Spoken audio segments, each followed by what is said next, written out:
پانچویں نیکی کے سلسلے میں کہا گیا کہ جہاد کرو، اللہ کے راستے میں جہاد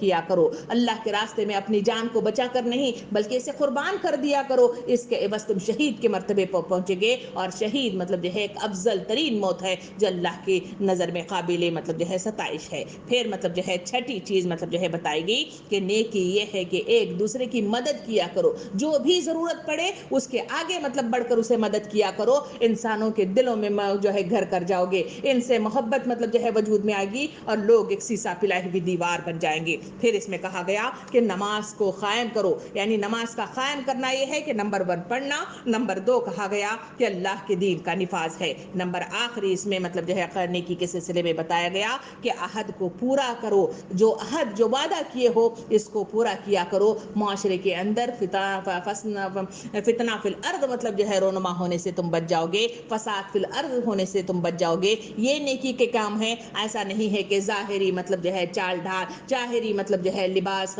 جو خطا، یا پھر مطلب جو ہے ظاہری شکل و شباہت انسانوں کی نیکیاں نہیں ہیں، بلکہ نیکیاں یہ ہیں، اس پر فوکس کرنے کی کوشش کرو۔ یہ تمام مطلب جو ہے باتیں کہتے ہوئے یہ بھی اللہ رب العالمین ارشاد فرماتا ہے اس پارے کے اندر کہ دنیا کے درمیان مطلب جو ہے جو اختلافات رونما ہوتے ہیں، لوگ ایک دوسرے سے دور ہو جاتے ہیں، اس کی وجہ کیا ہے؟ الگ الگ طریقہ کار کے مطابق جو ہے دنیا میں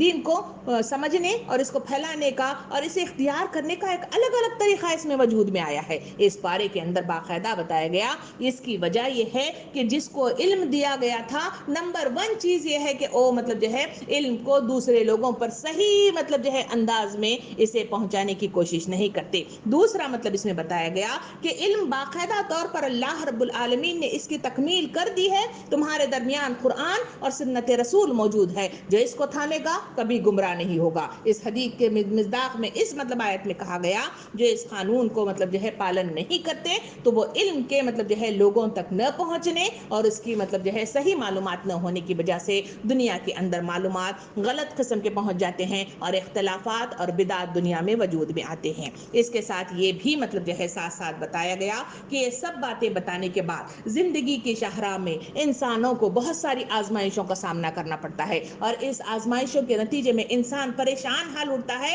اور رکاوٹیں وجود میں آتی ہیں تو وہ بہت زیادہ مطلب غمزدہ ہو جاتا ہے۔ تو ایسے حالات میں انسانوں کو مایوس ہونے کی ضرورت نہیں ہے، اس پارے کے اندر اسے تسلی دی گئی، اسے ہمت دی گئی، اور ساتھ میں کہا گیا کہ اگر کبھی ایسے حالات آ جائے جیسے اس وقت پوزیشن ہماری جو ہے وہ وائرس کی وجہ سے مطلب جو ہے ہم جو غمزدہ ہیں، جو رکاوٹ محسوس کر رہے ہیں، جو پریشانیاں ہمیں بھگت رہی ہیں، اللہ رب العالمین اس آیت کریمہ کے ذریعے سے مجھے اور آپ کو اس بارے میں بتاتا ہے کہ اگر ایسا ہے تو نمبر 1 صبر سے کام لو، نمبر 2 نماز سے اس کی مدد لو، تمہارے اندر سکون آئے گا، تمہارے اندر اطمینان آئے گا، تمہارا دل تعلق باللہ کے نتیجے میں مطلب جو ہے وجود میں آئے گا، اور تم مطلب جو ہے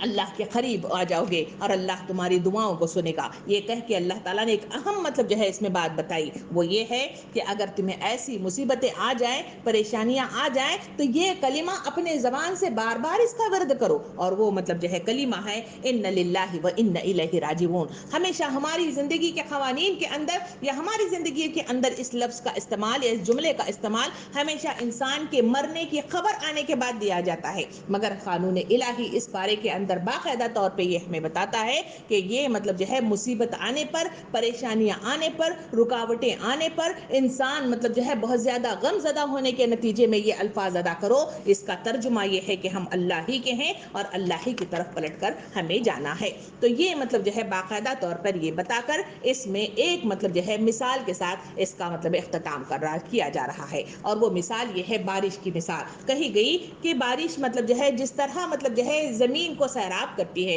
اس کی دراروں کو دور کر دیتی ہے اور اس سے سرسبز شاداب باغات نکال دیتی ہے، بالکل اسی طرح مایوس ہونے کی ضرورت نہیں ہے۔ اللہ رب العالمین سے جب رجوع انسان کر لیتا ہے، اس کے آگے ہاتھ پھیلاتا ہے، اس کے آگے دعائیں کر لیتا ہے، تو پھر کہیں جا کر اعمال صالح مطلب وجود میں آتے ہیں، اور اس کے نتیجے میں اللہ کا قرب مطلب جو ہے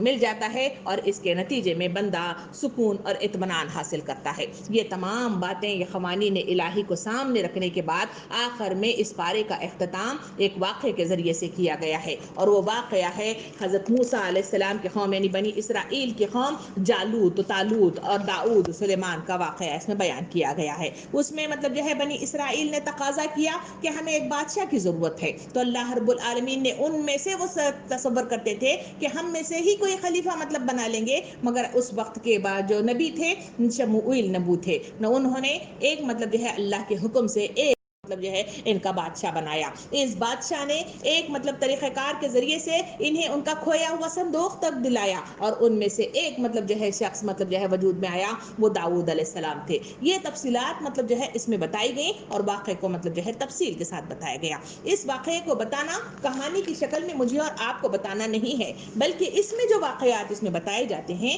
اس کی وجہ دراصل یہ ہے کہ بنی اسرائیل کی وہ خطا کاریاں بتائی جا رہی ہیں جو وہ سرکشی کیا کرتے تھے، وہ دغا بازیاں کیا کرتے تھے، وہ مکاریاں کیا کرتے تھے، وہ اپنے مطلب جو ہے طریقے سے مطلب جو ہے چال بازیاں کے ذریعے سے مطلب جو ہے اللہ کے قوانین کو گھمانے کی کوشش کیا کرتے تھے۔ کیونکہ سورہ فاتحہ جو ابتدائی دیس میں ہے، ہم مطلب جو ہے یہ اس میں کا ایک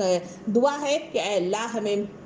ایسے لوگوں میں شمار نہ کر جو بھٹکے ہوئے اور معتوب ہیں۔ وہ کون ہیں؟ بنی اسرائیل کا تذکرہ کیا گیا کہ بنی اسرائیل وہ قوم جو اس طرح سے ذلیل و خوار ہو گئی، جو اللہ کی نظروں میں اس کے پاس بے پناہ مطلب جو ہے انبیاء کرام آئے، مگر پھر بھی وہ ذلیل و خوار ہوتی رہی۔ اس کے پاس مطلب قوانین الہی کے لیے مختلف کتابیں آتی رہیں، وہ مطلب ذلیل و خوار ہوتی رہی۔ ایسی قوم کی مطلب جو ہے اتباع اور ایسی قوم کے طریقہ کار کو اپنانے کے نتیجے میں تم بھی یعنی آپ اور میں بھی مطلب اللہ کے مغضوب شدہ بندوں میں شمار ہو سکتے ہیں۔ تو یہ مطلب جو ہے آخری حصہ اس میں بتاتے ہوئے مجھے اور آپ کو تلقین کی جا رہی ہے کہ اللہ کے دین کے خاطر اٹھ کر کھڑے ہونے والے اللہ کے قوانین کا پالن کرنا شرط اول ہے، ان قوانین کی اتباع کرنا شرط اول ہے۔ ان قوانین کو جو توڑیں گے وہ تباہ و برباد ہوں گے، معاشرے کو بھی مطلب جو ہے پریشانی مبتلا کریں گے، اور ہم بھی پریشان ہوں گے اور کبھی سکون نہیں پائیں گے۔ دوسرا اس میں سبق جو دیا گیا وہ یہ ہے کہ مایوسی انسان کو مطلب جو ہے اچھی اور سوٹیبل نہیں ہے۔ اس کے لیے بارش کی مثال کے ذریعے سے واضح کیا گیا کہ رجوع اللہ کرو، اس کے طرف ہاتھ بڑھاؤ، اس کے آگے توبہ و استغفار کرو، پھر دیکھو کہ اللہ رب العالمین کس طرح تمہاری طرف متوجہ ہوتا ہے اور تمہارے ساری پریشانیوں کو دور کر دیتا ہے۔ اللہ رب العالمین سے دعا ہے کہ ہمیں اس بارے سے جو مطلب جو ہے چیزیں ہمیں میسر آئی ہیں اسے بہترین انداز میں اتباع کرنے کی توفیق عطا فرمائے۔ ربنا آتنا فی الدنیا حسنہ وفی الآخرۃ حسنۃ وقنا عذاب النار وقنا عذاب القبر وقنا عذاب المیزان وقنا عذاب الحشر۔ رب العالمین ہمارے اس دوسرے روزے کو قبول فرما، پروردگار اس میں کی جانے والی عبادات کو قبول فرما، پروردگار ہمیں اس رمضان کے مہینے سے بھرپور فائدہ اٹھانے کی توفیق عطا فرما۔ پروردگار جس کام کو لے کر ہم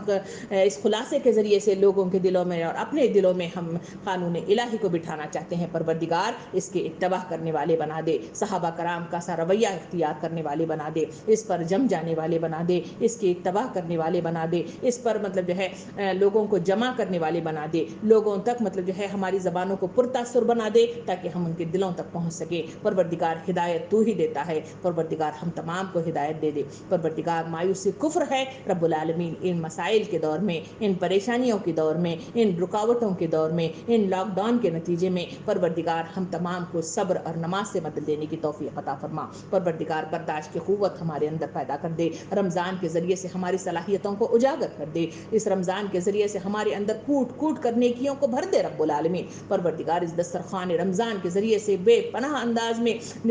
اپنے لیے بہت سارے اعمال کو اٹھا لینے والے، اس کو اختیار کرنے والے اور اپنی زندگی میں نافذ کرنے والے ہمیں بنا دے۔ پروردگار تیرے آگے ہاتھ پھیلا کر صحت کاملہ اور عاجلہ کی بھیک مانگتے ہیں، ہمیں صحت کاملہ اور عاجلہ عطا فرما اور اپنی زندگیوں کو تیری اتباع کے مطابق مطلب جو ہے ڈھالنے والے بنا۔ ہمیں موت دے تو اس حال میں دے کہ تو ہم سے راضی ہو جائے اور ہم تجھ سے راضی ہو جائیں، موت دے تو اس حال میں دے ہم ایمان کی زندگی کے ساتھ تیرے پاس آئیں اور لبیک کہتے ہوئے ہنسی خوشی سلام علیکم کے ساتھ اس قبر کی کال کوٹری میں بند ہو جائے۔ پروردگار ہماری خبروں کو وسط میں بدل دینا، ہماری خبروں میں نور بھر دینا، ہماری خبروں میں مطلب جو ہے سیدھے ہاتھ کی کھڑکی کھول دینا۔ پروردگار جو مانگ رہے ہیں وہ عطا فرما، جو مانگنے سے رہ گیا ہے وہ عطا فرما، جو آئے ہیں ہم تمام کے مسائل کو حل کر دے، جو آنے سے رہ گئے ہیں ان کے مسائل کو بھی تو حل حل کر دے، ان کو بھی پریشانیوں سے دور کر دے، انہیں بھی سیدھے راستے کی طرف لے آ۔ پروردگار دعاؤں کو قبول کر، دعاؤں کو قبول کر، دعاؤں کو قبول کر۔ ربنا آتنا فی الدنیا حسنہ وفی الآخرۃ حسنۃ وقنا عذاب النار۔ سبحان ربک رب العزۃ عما یصفون